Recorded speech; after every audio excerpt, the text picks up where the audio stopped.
अस्सलाम वालेकुम। प्रोग्राम सवालनामा के साथ मैं हूं इमरान सनाउल्लाह। प्रोग्राम के मुस्तकिल मेज़बान बैरिस्टर एहतशाम अमीरुद्दीन छुट्टियों पर हैं। उनकी गैर मौजूदगी में ये प्रोग्राम मैं करूंगा। नाज़रीन, मुल्क की सियासत लम्हा बलम्हा तब्दील हो रही है।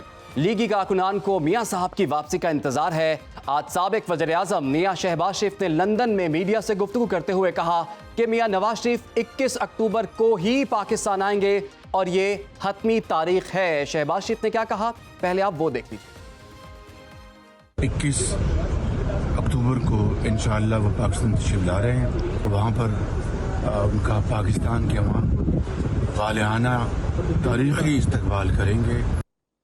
सिर्फ मियां शहबाज शरीफ ही नहीं, दीगर लीगी रहनुमाओं ने भी यही कहना शुरू कर दिया है कि मियां नवाज शरीफ 21 अक्टूबर को ही पाकिस्तान वापस आएंगे। हालिया दिनों में मियां नवाज शरीफ से मुलाकात के बाद नून लीग ज्वाइन करने वाले राजा रियाज का भी कहना है कि मियां नवाज शरीफ 21 तारीख को ही वापस आएंगे, जबकि लीगी रहनुमा राना सनाउल्लाह का भी यही कहना है। इन दोनों ने क्या कहा वो भी देख लीजिए। 21 अक्टूबर को मियां नवाज शरीफ साहब पाकिस्तान तशरीफ लाएंगे। ये भी कंफर्म है कि जनवरी के आखिरी हफ्ते में पाकिस्तान में फ्री फेयर इलेक्शन होंगे। अच्छा, ये कोई पहली बार नहीं हुआ कि लीगी रहनुमाओं ने मियां नवाज शरीफ की वापसी की बातें की हों, और इससे कबल माजी में भी जब जब नून लीग से मियां नवाज शरीफ की वापसी का सवाल किया जाता रहा तो वो कहते थे कि मियां नवाज शरीफ जल्द वापस आ रहे हैं। जब मौलिज उन्हें इजाज़त देंगे मियां नवाज शरीफ वापस आएंगे। तारीख पर तारीख देने के बावजूद मियां नवाज शरीफ वापस नहीं आए। सवाल यह है कि मियां नवाज शरीफ वापस क्यों नहीं आ रहे।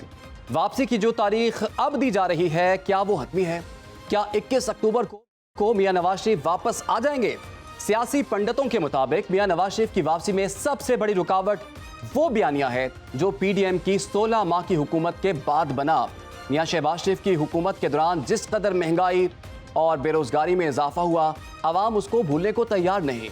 लीगी रहनुमाओं के मुताबिक अगर मियां नवाज शरीफ वापस आ जाते हैं तो नून लीग की खोई हुई मकबूलियत बहाल हो जाएगी, लेकिन ज़मीनी हकायक इससे बिल्कुल मुख्तलिफ नजर आ रहे हैं। जबकि नून लीग की सियासी साख बहाल करने से बड़ा चैलेंज ये है कि मियां साहब की वापसी पर उनके केसेस का क्या बनेगा। क्या मियां नवाज शरीफ वापसी पर जेल जाएंगे या उन्हें हिफाजती जमानत मिलेगी? और इससे बड़ा चैलेंज ये है कि मियां नवाज शरीफ का भरपूर इस्तकबाल कैसे किया जाएगा, जो कि लास्ट टाइम नहीं हो पाया था, क्योंकि अवाम शहबाज शरीफ की हुकूमत के 16 माह भूलने को तैयार नहीं। महंगाई की चक्की में पिसी अवाम एयरपोर्ट से मीनार पाकिस्तान तक मियां नवाज शरीफ का इस्तकबाल करने क्यों जाएगी?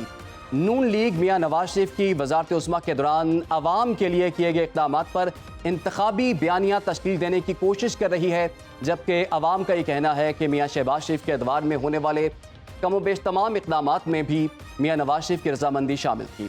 और अब अगर मियां नवाज शरीफ वापस इक़्तिदार में आ भी जाते हैं तो उनकी टीम में वही लोग शामिल होंगे जो मियां शहबाज शरीफ की टीम का हिस्सा थे। सवाल ये भी है कि जो टीम पहले अवाम के मसाइल हल नहीं कर सकी, क्या वो अब अवाम के मसाइल कैसे हल करें? दूसरी तरफ लीगी रहनुमा सेनेटर मुशाहिद हुसैन सैयद ने भी अपनी जमात समेत PDM इत्तेहाद पर तनकीद के निश्तर बरसा दिए। उन्होंने तो ये भी कह दिया है कि इंसाफ से मदर ऑफ ऑल डील्स हो सकती हैं। नाज़रीन, अब सवाल यह है कि इन तमाम तहफ़्फ़ुज़ात और ख़तरात के बावजूद मियां नवाज शरीफ 21 तारीख को पाकिस्तान वापस आएंगे? नून लीग उनका फ़क़ीदुल मिसाल इस्तकबाल करने में कामयाब हो जाएगी? उनके केसेस के हवाले से तमाम कानूनी पेचीदगियां खत्म हो जाएंगी? और क्या आवाम मियां नवाज शरीफ को बतौर मसीहा कबूल कर लेगी? इस पर भी बात होगी। जबकि दूसरी तरफ ये मामला भी अभी जू का तू है कि इंतखाबात कब होंगे, तारीख का ऐलान कब किया जाएगा। क्या तमाम सियासी जमातें इंतखाबात से फरार इख्तियार करना चाहती हैं? इन सब पर बात करने के लिए हमें ज्वाइन कर लिया है पाकिस्तान पीपल्स पार्टी के रहनुमा बैरिस्टर आमिर हसन साहब ने। उन्हें खुशामदीद कहेंगे। इसके साथ साथ लीगी रहनुमा अली गौहर बलोच साहब भी हमें ज्वाइन कर चुके हैं, उनको भी वेलकम करेंगे। और सीनियर सहाफ़ी और मारूफ तज्ज़ियाकार एजाज सैयद साहब ने भी हमें ज्वाइन कर लिया है। आप तमाम हजरात का बहुत बहुत शुक्रिया। सबसे पहले मैं एजाज आपकी जानिब आऊँगा। आप तो माशाल्लाह बड़े बाखबर सहाफ़ी हैं, ये बताइए कि कुछ शकूक व शुबहात भी मियां नवाज शरीफ की वापसी से मुताल्लिक कब पैदा हो रहे हैं। आपके ख्याल में आपके पास खबर क्या है? मियां नवाज शरीफ वतन वापस आ रहे हैं किसको? और अगर वो आएंगे तो जेल जाएंगे या फिर मीनार पाकिस्तान? ज़िया साहब, पहली बात तो ये है कि शुकूक व शुबहात उस वक्त तक थे जब तक शहबाज शरीफ साहब ने मीडिया से गुफ्तगू नहीं की। आपको पता है उन्होंने अनाउंस कर दिया कि वो 21 अक्टूबर को ही आएंगे। अब मेरे ख्याल में इस बात में कोई शक नहीं रह गया कि नवाज शरीफ 21 अक्टूबर को नहीं आएंगे। एक बात तो ये है। यानी कि आज तक अभी तक की हकीकत यही है कि वो नवाज शरीफ साहब वापस आ रहे हैं। एक बात। दूसरी बात ये आपने कहा कि वो आएंगे तो जेल में जाएंगे। मेरे ख्याल में नवाज शरीफ साहब का वापस आने की जो शराइत में से एक शर्त ये थी कि वो जेल जाने के लिए वतन वापस नहीं आएंगे। नवाज शरीफ साहब को इस बात का जो कानूनी जो एक रिटन ऑर्डर चाहिए, तो कोई ये है कि उनको ऑर्डर मिल जाएगा। अदालतों से जो उनकी सजा है वो मुअत्तल हो जाएगी। उनको एक आध केस में फांसी बेल की जरूरत है, वो भी मिल जाएगी। तो आप देखेंगे कि वो आएंगे और उनको आपके ख्याल में आगे जी आके वो बयानी की जो बात आप कर रहे हैं, मेरे ख्याल में बयानिए में होता है वो कुछ और होता है। तमाम सियासी जमातों का जब वो प्रैक्टिकल चीजें करते हैं वो कुछ और होती है। नवाज शरीफ साहब ने आगे इलेक्शन भी लड़ना है और उनकी कोशिश यही होगी कि वो इलेक्शन लड़ लें, बाद में अपनी चीजों को वो पब्लिक करें। और अभी आप देखेंगे कि नवाज शरीफ साहब खामोश रहेंगे। अभी नवाज शरीफ साहब के बयानात आप नहीं देखेंगे। अब नवाज शरीफ साहब 21 अक्टूबर को जब वो पाकिस्तान आएंगे, फिर वो जलसे से खिताब करके अपना बयानिया देंगे। तो एजाज ये बताइए, आप कह रहे हैं नवाज शरीफ साहब वापस आएंगे और फिर खामोश भी रहेंगे, लेकिन एक माह पहले उन्होंने जो खामोशी तोड़ी है और जो 5 शख्सियात के उन्होंने नाम लिए हैं और एहतसाब का नारा उन्होंने पहले लगा दिया है, आप नहीं समझते कि इलेक्शन से पहले ऐसा नारा लगा के उनके लिए ये जो इलेक्शंस होने जा रहे हैं मुश्किलात पैदा हो सकती हैं? देखिए, मैं आपको ये बता रहा हूँ कि जो उनका स्टेटमेंट आ गया है वो आ गया है। इसके बाद उनका स्टेटमेंट नहीं आएगा। अभी उनका स्टेटमेंट उनकी वतन वापसी के बाद आएगा। वो खिताब करेंगे। जो बात आपने कही कि जी वो उनके लिए मसाइल पैदा नहीं कर सकता, तो बिल्कुल मसाइल पैदा कर सकता है। लेकिन अगर उनको इलेक्शन में हिस्सा लेने दिया जाता है तो मेरे ख्याल में बहुत सारी चीजें वहां पे भी तय हो जाएंगी कि डूज एंड डोंट्स वो भी तय हो जाएंगे। अभी तक तो सूरत हाल ये है कि वो वतन वापस आ रहे हैं और इलेक्शन में भी उन्हें इलेक्शन लड़ने का जो मामला है वो बहरहाल अदालतों ने तय करना है। वो वक्त बताएगा कि वो अदालतें उन्हें इजाजत देती हैं या नहीं देती। तो शहबाज शरीफ साहब जो दोबारा जब लंदन गए हैं तो कहा यही जाता रहा कि वो पहले मुलाकात करके किसी का पैगाम लेकर गए हैं, तो आपके ख्याल में अपने बड़े भाई को वो कन्विंस कर पाएंगे या कन्विंस कर लिया होगा उन्होंने अब तक? मेरा नहीं ख्याल कि शहबाज शरीफ साहब अपने बड़े भाई को कन्विंस कर पाए हैं। शहबाज शरीफ साहब की एडवाइस हमारी इत्तलात के मुताबिक यही थी कि इस वक्त नवाज शरीफ साहब अपना वतन वापसी का जो मामला है वो मौखर कर दें, नई तारीख दे दें या कुछ दिन जो है इस तारीख से पीछे हट के कोई और जायजा लेकर वो वतन वापस आए। मेरे ख्याल में शहबाज शरीफ साहब अपने भाई को कन्विंस नहीं कर पाए। और जो आप ये कहें कि किसी का पैगाम, मेरा नहीं ख्याल कि कोई पैगाम लेकर गए हैं शहबाज शरीफ साहब। मेरे पास ऐसी कोई इतला नहीं है कि वो कोई पैगाम लेकर गए। राइट। एजाज, आप हमारे साथ ही हैं, अली गोहर बलोच को भी शामिल करते हैं इसमें। अली भाई, नवाज शरीफ साहब तो वापस आ रहे हैं 4 साल बाद, अब क्या डॉक्टर्स ने उनको इजाज़त दे दी? उनकी इजाज़त के साथ वो वापस आ रहे हैं या मुल्क की सियासी सूरत हाल को देखते हुए वापस आ रहे हैं? और साथ में ये भी बता दें वो अब आके करेंगे क्या? इतनी महंगाई है और बयानियाँ जो आप अब बनाने जा रहे हैं वो तो आपकी पार्टी जो है उसके अंदर से भी उसके खिलाफ आवाज़ें उठ रही हैं कि ऐसा बयानिया ना बनाया जाए। बिस्मिल्लाहिर्रहमानिर्रहीम। देखें, सूरत हाल ये है कि नवाज शरीफ साहब बिल्कुल इंशाअल्लाह अल्लाह के फजल करम से 21 तारीख को वापस आ रहे हैं और उस चीज़ का एक बार नहीं, जो मतलब काफ़ी बार शहबाज शरीफ साहब जो हैं हमारी पार्टी के सदर हैं, वो भी उन्होंने भी आज अभी भी आप अपने इंट्रो में भी दिखा रहे थे कि वो शहबाज शरीफ साहब का और फिर दीगर पॉलिटिकल हमारी जो लीडरशिप है उन्होंने भी कहा है हमारी पार्टी की तरफ से और मुस्लिम लीग के कारकुनान ने उनके इस्तकबाल की तैयारियां जो हैं वो ज़ोर शोर के साथ शुरू कर दी हैं और इंशाअल्लाह ताला उनका फ़कीदुल मिसाल इस्तकबाल किया जाए। लेकिन अली भाई, बात यह है कि पहले भी तो अभी आपने सुना ही होगा हमारे इंट्रो में कि आपके तमाम लोग कह रहे थे, कोई कह रहा था दिसंबर में आ रहे हैं, कोई कह रहा जनवरी में आ रहे हैं, इतनी डेट्स देने के बावजूद वो आए नहीं थे। तो अब कैसे हम यकीन कर लें कि वो वाकई 21 अक्टूबर को आ रहे हैं? और आपने जिन तैयारियों का जिक्र किया है, तैयारियां तो आपकी धरी की धरी रह जाती हैं। जो तैयारियों वाला इस्तकबाल करने वाला काफिला है वो तो एयरपोर्ट पहुंच ही नहीं पाता। लास्ट टाइम हमने देख भी लिया ये। नहीं, देखें, बात ये है कि जिस वक्त पहले ये बातें हो रही थी कि दिसंबर की या जनवरी की या आपने कुछ चीज़ें कोट की हैं, उस वक्त कोई एक डेट तारीख एक नहीं दी गई थी, और ये जो तारीख दी गई है ये मियां नवाज शरीफ साहब की मौजूदगी में पहली बार शहबाज शरीफ साहब ने साथ खड़े होकर बाकायदा एक तारीख दी और उस तारीख के ऊपर पार्टी और पार्टी के कारकुनान जो हैं वो उनके इस्तकबाल की तैयारियां कर रहे हैं। और ये जो प्रोपोगंडा कह लें, ये ची में गोइयाँ कह लें, ये खुद ब खुद ख़त्म हो जाएंगी। आपको आने वाले 2-4 रोज़ में और खुलकर बातें सामने आ जाएंगी। तो मेरा ख्याल है कि इन बातों का वजूद नहीं है कि वो डेट आगे होगी या वो नहीं आगे। दूसरी गुजारिश ये है कि आपने कहा है कि नवाज शरीफ साहब का बयानिया है और महंगाई है। देखें, यही बयानिया तो नवाज शरीफ साहब का है कि जब तक हम उन किरदारों के ऊपर रिस्पॉन्सिबिलिटी फिक्स नहीं करते जिन्होंने पाकिस्तान को इस नहज पर पहुंचाया है और इन चीज़ों से आंखें चुरा के आगे गुजर जाते हैं, तो फिर हम पाकिस्तान की मईशत को और सियासत को उस तरह से स्मूथ नहीं कर सकते जिस तरह से हम करना चाह रहे हैं। तो जाहिर है कि और एक दफ़ा नहीं, नवाज शरीफ साहब ने इसका इजहार गुजरावाला में भी किया था। हाँ, हमने कभी इदारों के ऊपर चढ़ाई नहीं की, हमने पाकिस्तान के इमलाक को नुकसान नहीं पहुंचाया, हमने बेगुनाह केसों में हमारी लीडरशिप ने 2-2 साल जमानतें नहीं हुई, कैदो बंद की सोबतें बर्दाश्त की हैं। अपनी बेटी के साथ आकर नवाज शरीफ साहब ने कानून के आगे सरेंडर किया था जब उनकी अहलिया जिंदगी और मौत की कश्मकश में थी, लेकिन इदारों के ऊपर कोई हमलावर नहीं हुए। हमने किसी पीटीवी पर हमला नहीं किया, हमने कौमी असम्बली के जंगलों के ऊपर शलवारें नहीं लटकाई, हमने सुप्रीम कोर्ट के इर्द गिर्द कब्रें नहीं खुदवाई, हमने शोहदा के मुजस्मों को और शोहदा की यादगारों को नहीं गिराया, हमने किसी कोर कमांडर हाउस के ऊपर हमला नहीं किया, हमने किसी पुलिस की चौकियों को आग नहीं लगाई, हमने मोटरवेज नहीं जलाए, हमने जलाओ और घिराव की सियासत नहीं की, हमने सिविल नाफरमानी की तहरीकें नहीं चलाई, हमने गैस और बिजली के बिल नहीं जलाए।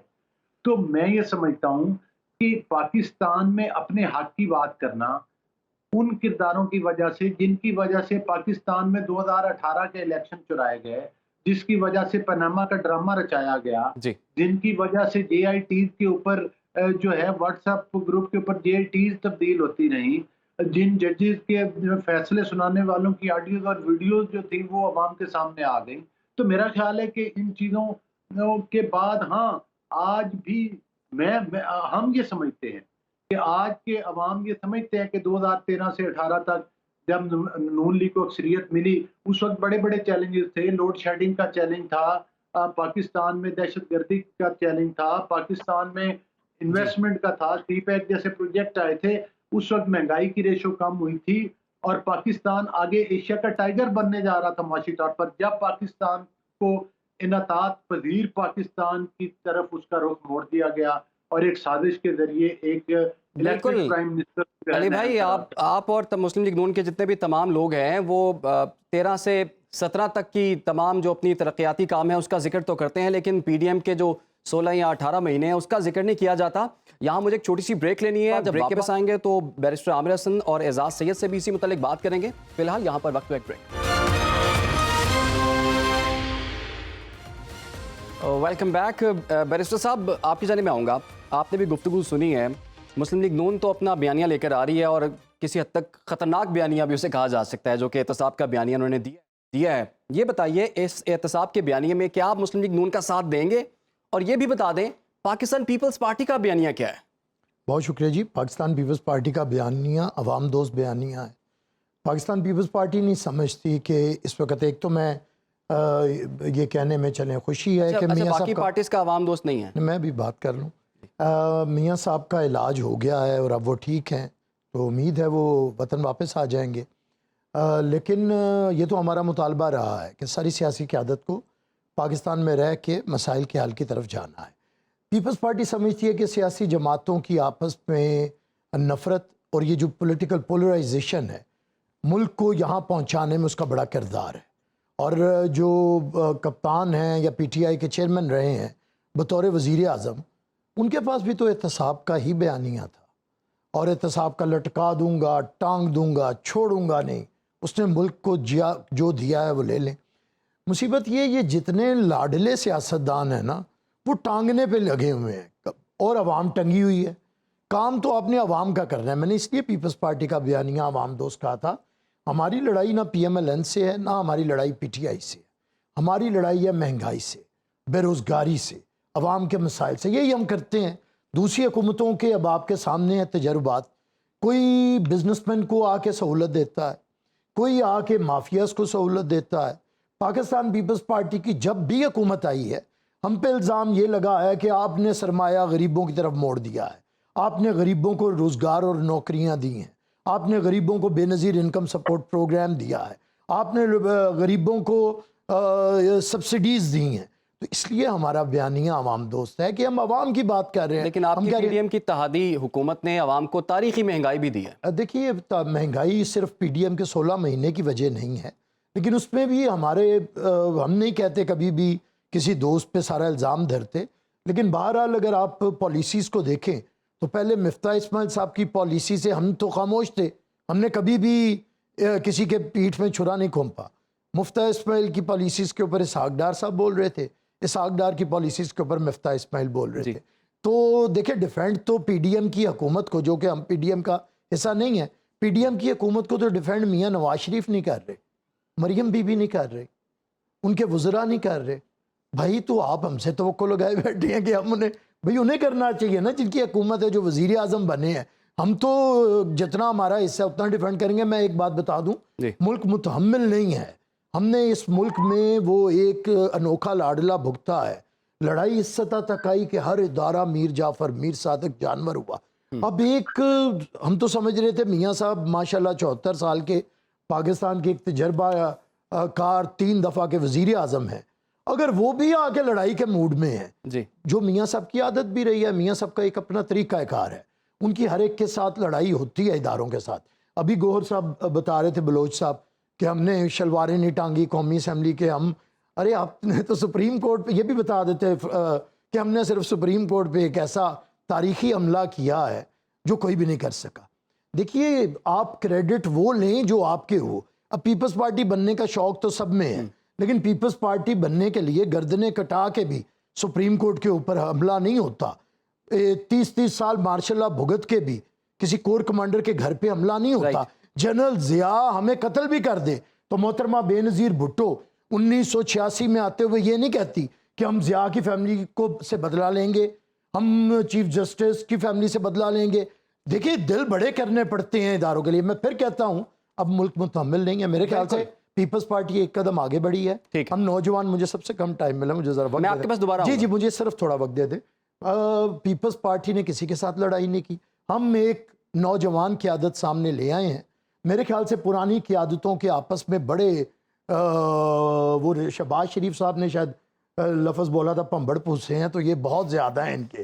एज अ प्राइम मिनिस्टर मैं इनके बता देता हूँ, तो ये ज़रा उनसे निकलें, नई क़यादत लाएं, नई क़यादत नया एग्रीमेंट करे, मुल्क को आगे बढ़ाएं। ये जो आपने टर्म यूज़ किया ना, इस पे हम आपसे डिटेल्स भी लेंगे, लेकिन फ़िलहाल अच्छा एजाज़ साहब ये बताइए मुझे, ये जो मुफाहमत से मुज़ाहमत की सियासत जो नवाज शरीफ साहब करना चाह रहे हैं, आप समझते हैं कि लड़ाई के मूड में हैं नवाज शरीफ साहब? आप तो कह रहे हैं कि वो खामोश रहेंगे, लेकिन हमने ये देखा है कि वो ट्राई टेस्टेड और फेल्ड फार्मूला हमने पहले भी देख लिया जब साबिक जनरल रिटायर्ड मुशर्रफ साहब पर उन्होंने केस चलाया था। तो क्या इस तरह की कोई चीज़ हो सकती है अब? पहली बात तो ये कि मैंने ये नहीं कहा कि वो खामोश रहेंगे। मैंने आपको ये कहा कि उन्होंने एक बयान दिया है, वो अगला बयान पाकिस्तान वापस आकर देंगे। मैंने ये कहा। ठीक है। दूसरी बात यह है कि आपने मुशर्रफ साहब का रेफरेंस दिया है कि उन्होंने चलाया था, केस चलाया था। बिल्कुल चलाया था, लेकिन ये याद रखने की बात है कि मुशर्रफ साहब का केस चलाने का ऑर्डर उस वक्त सुप्रीम कोर्ट जो थी इफ्तिखार मोहम्मद चौधरी साहब की, उसने दिया था और उस सुप्रीम कोर्ट के ऑर्डर पे ये हुआ था। और तीसरी बात यह है कि बिल्कुल ये बात दुरुस्त है कि नवाज शरीफ साहब जो मौक़िफ़ लेके आ रहे हैं, मेरे ख्याल में उनको चाहिए था कि वो अपने अंदर से गुस्सा निकालते और एक ऐसा बयानिया बनाए जो तमाम लोगों के लिए काबिल कबूल हो, जो तमाम सियासी कुव्वतों के लिए बेहतर हो, जो पाकिस्तान के जो तमाम लोग हैं उसके ऊपर एतमाद करें। और इस वक्त ज़रूरत वो 2018 या 17 के वाक़यात बिल्कुल ठीक है, उनको सजाएं भी मिलनी चाहिए जिन्होंने गलत काम किए हैं, लेकिन मेरे ख्याल में इस वक्त ज़रूरत है एक मिसाक जमहूरियत की, एक ऐसे मिसाक जमहूरियत की जिसमें तमाम सियासी कुव्वतें, चाहे वो इमरान खान ही क्यों नहीं है, वो भी इसमें शामिल हों। बिल्कुल ज़रूर पुराने जो जिम्मेदार हैं उनको भी सजाएं मिलनी चाहिए। इस बात को भी यकीनी बनाया जाना चाहिए कि एस्टैब्लिशमेंट रोल ना अदा करे, लेकिन सबसे पहले जो पॉलिटिकल हाउस है उसमें इत्तेफाक राय पैदा होना चाहिए था और चाहिए, और इसके लिए नवाज शरीफ साहब को रोल प्ले करना चाहिए। 2006 में एक अच्छी डेवलपमेंट हुई थी जो मिसाक जमहूरियत दस्तखत हुआ था, जिसकी बाद में इमरान खान साहब ने सपोर्ट भी की थी। ऑल पार्टीज कॉन्फ्रेंस में जी। जाके इन्होंने सपोर्ट की थी। तो मेरे ख्याल में इस वक्त जरूरत है एक मिसाक जमहूरियत की, जो कि अभी एब्सेंट है। अच्छा, और अगर ये नहीं हुआ तो पाकिस्तान में गैर जमहूरी कुव्वतें इसी तरह पावरफुल होती रहेंगी। तो एजाज, क्या आपको लगता है कि कुछ ऐसी एक लॉबी थी जो कि इंतखाबात मौखर करने की कोशिश कर रही थी, और इंतखाबात मौखर होना किसको सूट करता है आपके ख्याल में, और किसने ये कोशिश की थी? कौन सी बात कर रहे हैं, अभी की बात कर रहे हैं? जी, आम इंतखाबात जो भी होने वाले हैं। जी जी बिल्कुल। एक एक एक थिंकिंग है और एक सोच मौजूद है, कुछ लोग मौजूद हैं जो चाहते हैं कि इलेक्शन मुलतवी हो जाए। और जाहिर है जब इलेक्शन मुलतवी होते हैं तो पाकिस्तान में इसका फायदा हमेशा एस्टैब्लिशमेंट को ही होता है।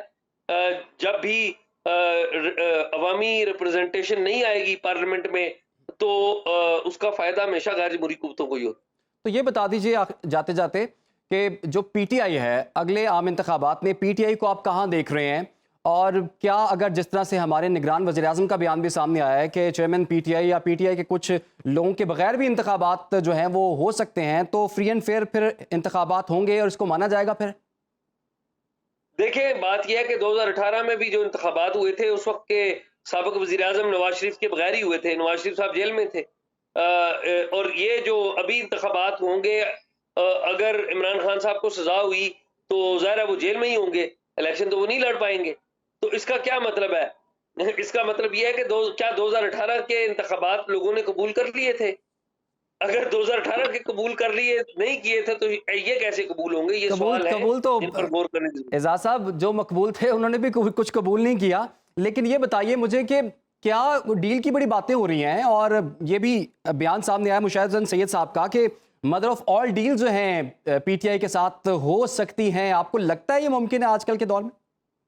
देखिए आजकल के दौर में तो ये बिल्कुल मुमकिन नहीं है। आजकल के दौर में मुझे नहीं लगता कि हो, लेकिन कल क्या होगा ये किसे पता है। मुशर्रफ साहब कहते थे मैं नवाज शरीफ और बेनजीर को वतन वापस नहीं आने दूंगा, तो आपने और मैंने देखा कि नवाज शरीफ और बेनजीर वतन वापस आए। उन्होंने कहा था मैं पीपल्स पार्टी और नून लीग को इख्तियार नहीं दूंगा, देखा पीपल्स पार्टी ने और नून लीग ने हुकूमत भी की। तो मेरा नहीं ख्याल कि हतमी तौर पे पाकिस्तान की सियासत में कुछ कहा जा सकता है। Pakistan is a country where you can have every possibility. बिल्कुल जी, यहाँ पर पॉसिबिलिटीज़ हैं, कुछ इम्पॉसिबिलिटीज़ के बाद भी पॉसिबिलिटीज़ हो जाती है। अली गौहर बलोच साहब, पिछले 3-4 साल आप लोग कहते रहे कि लेवल प्लेइंग फील्ड मिलना चाहिए, लेकिन अब आपके अलावा तमाम जमातें जिनमें पीपल्स पार्टी भी शामिल है वो भी ये चाह रही है कि लेवल प्लेइंग फील्ड होनी चाहिए। तो क्या अब आपको मिल गई लेवल प्लेइंग फील्ड, और फिर अगर आपको मिल गई तो बाकियों को क्यों नहीं मिल रही? देखिए बात यह है कि हर पार्टी, जाहिर है कि इलेक्शंस आ रहे हैं, हम तमाम वो पॉलिटिकल पार्टीज हैं जो अलग अलग इलेक्शन मैनिफेस्टोज रखती हैं। अगरचे हम अपोजिशन में भी इत्तेहादी की सूरत में बैठे रहे, पाकिस्तान पीपल्स पार्टी थी, जेयूआई थी, एएनपी थी, दीगर पॉलिटिकल पार्टी थी, और जब हुकूमत बनी है इत्तेहादियों की, उसमें पीडीएम की जमातें भी थी और वो पार्टीज भी थी जो पीडीएम में तो शामिल नहीं थी। जो पहले चेयरमैन पीटीआई के साथ खड़ी थी कुछ पार्टी, कुछ पाकिस्तान पीपल्स पार्टी, कुछ अर्सा पीडीएम का हिस्सा रही, लेकिन इत्तेहादी रहे, पीडीएम में ना रहे। तो मैं समझता हूँ कि ये जो मामलात हैं, ये तो फिर मतलब है कि ये स्मूथली तो जाहिर है कि इसी तरह से ही चल सकते हैं कि इलेक्शन शफाफ हों। इलेक्शन शफाफ होने के लिए ज़रूरी है कि तमाम पॉलिटिकल पार्टीज़ को प्रॉपर जलसों का हक दिया जाए, कैंपेन चलाने का हक दिया जाए, रैलियां निकालने का हक दिया जाए। हाँ, जब हम मद्दे मुकाबिल होते हैं तो ज़रूर इस किस्म के बयान आते हैं, जिस तरह से अभी कुछ ना कुछ आपको बैरिस्टर साहब भी तनकीद करते हुए नज़र आए। तो बहरहाल सियासी पार्टी के हैसियत से पीपल्स पार्टी के साथ हमारे बेशुमार एज अ सियासी पार्टी इख्तलाफात हो सकते हैं इलेक्शन की, चूँकि ना ही पीपल्स पार्टी हम में जम हुई है, ना ही हम पीपल्स पार्टी में जम हुए हैं। लेकिन फिर भी जिस तरह से कि मिसाक जमहूरियत का हवाला दिया जा रहा था, अब हमें वो सियासत नहीं दोहरानी चाहिए कि हम उस तरह के तुर्श जुमले बोलें, उस तरह के तंग नजरी वाली बातें करें जिनसे कि जो है मतलब है कि वो सियासी निज़ाम जो है और सियासी आबो हवा खराब हो। हाँ, अपनी अपनी पीपल्स पार्टी की को कारकर्दगी है तो वो ज़रूर बताएं, लेकिन जो पीपल्स पार्टी की कारकर्दगी के ऊपर सवालिया निशान है वो बैरिस्टर साहब को मुझसे ज़्यादा बेहतर पता है। उनकी वजाहत ये करें, क्योंकि मैं आज भी पीपल्स पार्टी की लीडरशिप से अपना एहतराम का रिश्ता समझता और मैं मुनासिब नहीं समझता कि टॉक शोज में बैठ के जो है कहीं जब ये फिर बातें निकलती हैं जी। तो फिर बातें थोड़ी सी दूर निकल जाती हैं। तो जी। मैं तो कतई तौर पर ये नहीं मुनासिब समझूंगा कि जिस तरह से ये नवाज शरीफ साहब के बारे में तनकीद कर रहे थे, जिस तरह से ये नून लीग को क्रिटिसाइज कर रहे थे, सिर्फ यही है ना कि एक सियासी माहौल इलेक्शन की तरफ जा रहे हैं। आप कारकर्दगी आप बता दें कराची के हालात बहुत बेहतर हो गए आपके दौर में, आपने सिंध में डिलीवर किया है, आपकी जो भी कारकर्दगी आप बताएं। जी। तो मैं तो नून लीग की आपको 13 से 18 तक की कारकर्दगी बता रहा हूँ। रही बात पीडीएम की, तो जब आपने मुल्क में इलेक्शन 2018 के चोरी करके 3.5 साल में मुल्क का बुरकस निकाल दिया, मुल्क में महंगाई आज तक कंट्रोल नहीं हो पा रही बल्कि बढ़ी है, मुल्क में लोगों का जीना हराम हो गया है। उन हालात को हम तभी जब नवाज शरीफ साहब ये कहते हैं कि रिस्पांसिबिलिटी फिक्स करें, तो वो यही कहते हैं कि क्या आइंदा फिर हम वही काम दोहराएंगे, फिर नून लीग आए, फिर मुल्क के हालात बेहतर करे, फिर डॉलर की कीमतें, फिर तेल की कीमतें, फिर घी और आटे की और चीनी की कीमतें कम करें, फिर एक साजिश बनी जाए। क्या हम इन साजिशों के अंदर ही घूमते रहेंगे? जब ठीक। तक हम रिस्पांसिबिलिटी फिक्स नहीं करेंगे, जब तक हम अपनी गलतियों का एतराफ नहीं करेंगे, तो फिर उस वक्त तक हम आगे नहीं बढ़ सकते। नून लीग ने सी पैक जैसे प्रोजेक्ट लेकर आई, ठीक है। 20-20 ये घंटे भी की इतने लोड मौका शेडिंग दिए, का पहले भी खात्मा कम किया, मिले। दरबे आदम में दहशतगर्दी का जो है वो खात्मा बिल्कुल। हुआ। ये तमाम काम नून लीग के दौर में हुए। अली भाई, और आपने काफ़ी नवाज चीज़ें आपने गिनवा दी हैं। बैरिस्टर आमिर हसन से इसका जवाब हम तफसीलन लेंगे। फिलहाल हमें छोटी सी ब्रेक लेनी है। पहले हम शुक्रिया अदा करना चाहेंगे एजाज सैयद साहब का। उन्होंने कहीं जाना है, तो एजाज साहब आपके वक्त का बहुत बहुत शुक्रिया। फिलहाल यहाँ पर वक्त हो एक ब्रेक का, आप हमारे साथ रहिए। Welcome back. और ब्रेक पे जाने से पहले अली गुरु बलोच साहब ने कहा था कि हमारे पास 2013 से 17 तक का टाइम था, तो हमने तो उसमें बड़ी प्रोग्रेस की, बड़े तरक्याती काम किए। पीपल्स पार्टी अपना बता दे उनके पास क्या है। तो आमिर साहब, आपकी क्या परफॉर्मेंस रही? और आप समझते हैं, वैसे तो नून लीग वाले ये कहते हैं कि जी इस मुल्क को अगर कोई बचा सकता है तो वो अल्लाह ताला के बाद मियां नवाज शरीफ साहब हैं। तो आप ये बताइए, आप इस बात से एग्री करते हैं? और क्या आने वाले सेटअप में आपको लगता है कि गवर्नमेंट आपकी बनेगी और फिर हम देख सकेंगे बिलावल भुट्टो को वज़ीर आज़म के तौर पे? देखिए इंशाल्लाह, देखिए पहली बात ये है कि बलोच साहब मेरे लिए काबिल एहतराम है, मुझे इनका बड़ा एहतराम है। हम सैकड़ों प्रोग्राम्स में इकट्ठे हैं। मैंने कोई तनकीद की बात नहीं की, मैंने सियासी बातें की हैं। मियाँ साहब के इलाज पे अपनी खुशी का और उम्मीद का इजहार किया है कि वापस आएंगे। दूसरा जो मैंने बात उनके साथ, पता नहीं उन्हें कौन सी तनकीद लगी है, मैंने तो कहा ये है कि हमें हमारी किसी सियासी जमात से लड़ाई नहीं है। हमारी लड़ाई है महंगाई से, बेरोज़गारी से, अवाम के मसाइल के साथ, उन्हें हमने हल करना है। अच्छा, परफॉर्मेंस की बात, परफॉर्मेंस पे तो हम खड़े हैं, हम परफॉर्मेंस पे खड़े हैं ना। आज सबको हमारी तकलीद करनी पड़ रही है। ये आइन की आज सारे बात करते हैं, ये किसकी परफॉर्मेंस है? ये जमहूरियत की बात करते हैं, ये किसकी परफॉर्मेंस है? आपका मुल्क एटमी प्रोग्राम पे डट के खड़ा है, ये किसकी परफॉर्मेंस है? गैर मुल्की हमारे जो तारकीन वतन हैं वो बाहर से सरमाया भेजते हैं। इस मुल्क में गरीब को पासपोर्ट का हक नहीं था, सिर्फ तगड़ा टैक्स पेयर पासपोर्ट रखता था। जुल्फ़िकार अली भुट्टो ने सबको पासपोर्ट दिया, गरीब लोगों के बच्चे बाहर के मुल्कों में गए। आज वो फैमिलीज किस जगह पे है? इस मुल्क के अंदर मिडिल क्लास बनाने का क्रेडिट पीपल्स पार्टी के पास है। जब तालीम मुफ्त हुई, इलाज मुफ्त हुआ और लोगों की ये नेशनलाइजेशन के बाद गरीब आदमी को हुकूक मिले। देखिए, मैंने जो बात की है, मैं तो परफॉर्मेंस की बात की है। इन्हें भी पता चल जाएगा इनकी परफॉर्मेंस पंजाब में क्या रिजल्ट देती है। इन्हें पंजाब पे सबसे ज़्यादा ज़ौम है ना, और हमारा सिंध में तो लग पता जाएगा हमारी 15 साल की हुकूमत क्या है और इनकी क्या करेगी। तो हम तो परफॉर्मेंस की, आज भी हम परफॉर्मेंस की बात कर रहे हैं। अच्छा, देखिए, अगले इलेक्शन जो अभी हाल ही में इलेक्शंस होने जा रहे हैं, आम इंतखाबात, उसमें सिंध से कुछ ज़्यादा आपको मिलेगा? आपको लगता है पंजाब में कोई रोल आपको नजर आ रहा है? और इतलात यही है, जरदारी साहब भी, बिलावल भुट्टो साहब भी यहाँ बैठे रहे हैं। तो बहुत बड़ी कामयाबी जिसके बारे में कहा जा रहा था कि बहुत बड़े बड़े बिग जाइंट्स ज्वाइन करेंगे, ऐसा कुछ हुआ नहीं है। तो पंजाब में आपको कुछ नहीं मिला? देखिए, मेरे ख्याल से कौन से और किसे ज्वाइन किया है, किसी ने मौजूद ही नहीं है। पीपल्स पार्टी बड़े नामों के ऊपर सियासत नहीं करती। पीपल्स पार्टी बड़े नाम बनाती है। आज हर जमात का मेन आदमी उसे इशारा करें तो वो पीपल्स पार्टी का ट्रेंड होगा, किसी पे इशारा करें तो पीपल्स पार्टी को बड़े नामों की ज़रूरत नहीं है, ये बड़े नाम बनाती है। पीपल्स पार्टी ने ट्रेंड दिया है अपने वर्कर को वज़ीर आज़म बनाना, पीपल्स पार्टी ने ट्रेंड दिया अपने वर्कर को सदर पाकिस्तान बनाना, पीपल्स पार्टी के लोग जाके दूसरी जमातों में क़यादतें कर रहे हैं, तो हम तो क़यादत बनाते हैं और बनाएंगे। दूसरी बात यह है कि मैंने जो बात की थी वो एक बड़ी, देखिए मियाँ साहब का बयानिया, मुझे क्या इख्तलाफ उससे होगा, लेके आए हाथ में तलवारें पकड़ के आ जाएं, मोहम्मद बिन कासिम बन के आ जाए, हमें तो कोई एतराज नहीं है। आप नहीं चाहते एहतसाब हो? नहीं, अरे भाई किसका एहतसाब हो? जिनका वो चाह रहे थे इनका हो, उस वक्त मियाँ साहब कहते थे ना हो।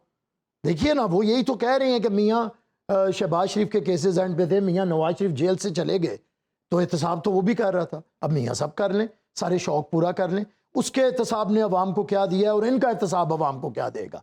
हम ये कह रहे हैं कि इस वक्त मुल्क को ज़रूरत है होशमंद बातों की, प्रोग्राम की। देखिए पीपल्स पार्टी का क्या वतीरा है, मियाँ साहब ने, नून लीग ने, मैं अब तारीख सुना रहा हूँ, तनकीद नहीं कर रहा, हमारे ऊपर मुकदमे बनाए, हमें जेलों में रखा। जब मियाँ साहब पे बुरा वक्त आया, मोहतरमा चल के गई सऊदीया में, हमने इनसे मिसाके जमहूरियत किया, इन्हें शामिल किया पहले ARD में। जब ये ARD में शामिल हुए और चले गए डील करके मुशर्रफ के साथ, तो नवाबज़दा नुसरुल्लाह ने तारीखी फ़िक्रा कहा था कि मैं सारी ज़िंदगी सियासतदानों से डील करता रहा, मेरे साथ धोखा नहीं हुआ। पहली दफ़ा मैंने एक बिजनेसमैन से डील की, मुझे धोखा हुआ, मुझे उन्होंने बताया ही नहीं कि मैं डील करके जा रहा हूँ, और वो ARD का हिस्सा थे। अच्छा, फिर हमने इन्हें ARD में शामिल किया, इन्होंने हमारी पीठ में छुरा घोंपा और जाके नया कोई बना के इत्तेहाद डेमोक्रेटिक, पता नहीं ऑल पाकिस्तान डेमोक्रेटिक, हमारे खिलाफ बैठ के, मियाँ साहब याद होगा, जिसमें इमरान खान भी बैठे।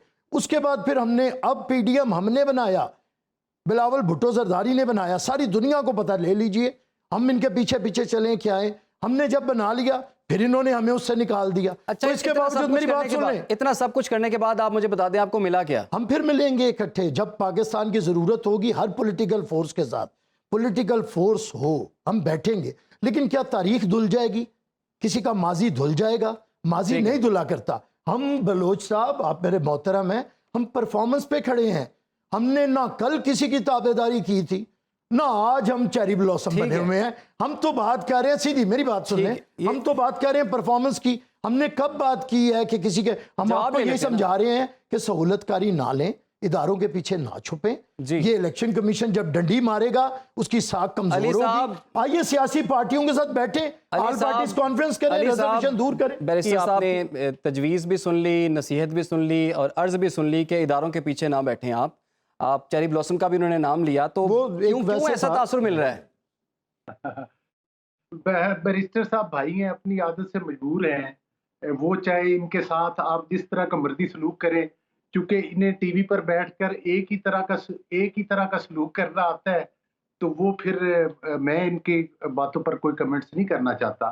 बहरहाल बैरिस्टर साहब इस परेशानी का भी शिकार है कि जो कुछ पंजाब में पीपल्स पार्टी का बड़ा नाम था और जिस तरह से पंजाब में फिर वो परफॉर्मेंस थी और उस परफॉर्मेंस का रिजल्ट आपके सामने पंजाब में आ गया, तो वो भी बैरिस्टर साहब को बड़ी अच्छी तरह से पता है। लेकिन बहरहाल फिर भी मैं ये कहता हूँ कि आप अपनी कारकर्दगी ज़रूर बताएं। अगर आपने आइन की बात की है तो हम मानते हैं आइन की बात, लेकिन जब आप आइन की बात करते हैं तो चागी की तम्बाकू का जिक्र भी किया करें। जब आप ये कहते हैं बार बार नवाज शरीफ साहब को कि वो बाहर बैठे हैं, तो मोहतरमा बहुत बड़ी लीडर थी, वो यकीनी तौर पर अली साहब बैरिस्टर साहब तो कह रहे हैं आपने हर मौके पे उन्हें धोखा ही दिया, लेकिन फिर भी मुल्क की खातिर वो आपके साथ मिलने के लिए तैयार हैं। वो देखें ना, कुछ बातें ऐसी हैं कि वो मतलब है कि जो ना ही साबित होती हैं ना प्रूव होती हैं, आप किसी को धोखा कह दें। अब मुझे ये बताएं कि जो PDM से पीपल्स पार्टी निकली थी, उसके ऊपर जो चेयरमैन थे उस वक्त मौलाना फजल रहमान साहब, उन्होंने क्या कहा था? तो वो बात मैंने तो नहीं की थी या ना ही नून लीग ने की थी, लेकिन नहीं निकाली नहीं गई थी। आप जाकर पूछे, आपने देखिए, हम तो नहीं कहेंगे, सेनेट में एक दफा वोट दिए थे, आपको याद होगा बैरिस्टर साहब, वो सेनेट के वोट आपने एस्टेब्लिशमेंट के कहने पर दिए थे।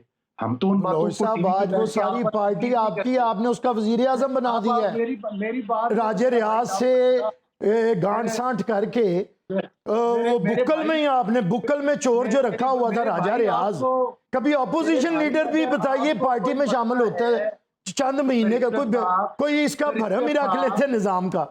अब आप बताएं ना, पॉलिटिकल बात मैं कर रहा हूँ आपसे। बैरिस्टर साहब मैंने काकड़ साहब को आपने वजीर आजम मान लिया, सेनेट में वोट आपने नहीं माना, वो कहा कि वो बाप है, तो अब बाप किसने बना दिया उसे वजीर आजम बना के बाप को? नहीं होती अगर बैरिस्टर साहब को मेरी आपसे बात को मेरी आपसे बर्दाश्त नहीं होती नहीं तो साहब बिस्मिल्लाह, मुझे बिल्कुल बर्दाश्त होती है। आप नहीं, आप जो मर्जी फिर हमारे बारे में कहते हैं, अगर आप में सुनने की, बर्दाश्त करने की, सच सुनने की आप में सकत ही नहीं है तो मैं खामोश होकर बैठ जाता हूँ। बिस्मिल्लाह सर, आप मेरी बारे में भी बोल लें, मैं सुन मेरी जगह पर आप ही खिताब फरमा लें। नहीं अली भाई कंप्लीट कर लें। अगर आप इस तरह से मेरी बात को इंटरप्ट करेंगे, हम मेरी बात का जवाब दे दें। क्या सेनेट में पीपल्स पार्टी ने एस्टेब्लिशमेंट के कहने पे वोट नहीं दिया था? जब मरियम नवाज साहबा ने तनकीद की, जब बाकी लोगों ने तनकीद की, तो इन बातों की तरफ मत जाएं। आप ये बताएं कि आपने, मैं कब कह रहा हूं कि आइन बिल्कुल आपने बात ठीक की है, लेकिन आपको पता है जो नेशनलाइज की थी पाकिस्तान की सारी इंडस्ट्री, उस पॉलिसी के ऊपर आज तनकीद भी की जाती है।